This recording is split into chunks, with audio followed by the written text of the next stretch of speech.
Chacun de nous, au cours de cette année, a besoin du feu. Chaque homme, chaque femme, tu dois cultiver en toi-même, pendant que je parle, un désir d'un feu. Que tu entendes ces cris dans ton cœur, de détermination, qui crient en toi, et que tu dis, 2026, je veux être en feu pour toi, Adonai. Ma carrière en feu, notre communauté en feu, les pasteurs en feu. Et nous voyons les langues de feu sur les têtes, dans la bouche, dans les réflexions, tout en feu.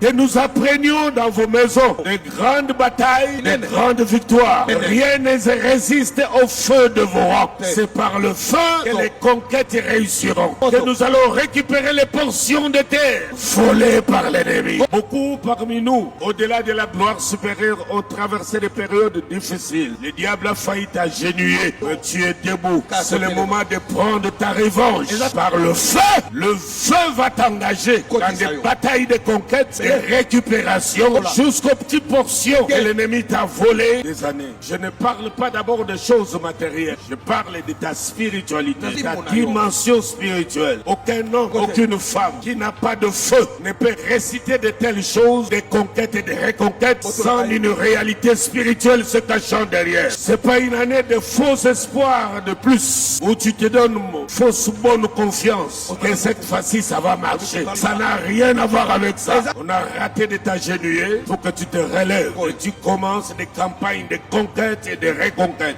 Les uns avaient un sentiment de peur, de mort. Tu sentais que tu allais mourir, mais tu n'es pas mort. Lève-toi, monte sur le cheval, commence les conquêtes, récupère de ce mois de janvier, récupère, que ta main soit puissante, que ton bras soit trop long, jusqu'au village, jusqu'au bureau du décideur, que ta main aille partout, et reprenne les dossiers, les pose sur la table, et fasse pression sur la conscience, et que tout soit réglé et signé, et acté, au nom puissant de Jésus. Ton vrai baromètre sera ta spiritualité. Tu ne marcheras plus en faisant semblant et en donnant l'impression que ça va, mais tu seras sûr dans ton âme que tu es en feu pour Dieu. Chaque matin, chaque soir, à midi, les après-midi, tu le confesses: Seigneur, cette année je suis en feu pour toi. Tu le diras avec foi, détermination et audace. Et dès que tu rentres à la maison, tu dis: je suis en feu pour toi, Adonai. Et ce feu ne s'éteindra pas. Que tu dormes, que tu veilles, le feu agira. Comme du temps de Samuel, le jeune prophète, ce feu ne s'éteindra pas. Je l'allume dans ton cœur. Ouvre-le.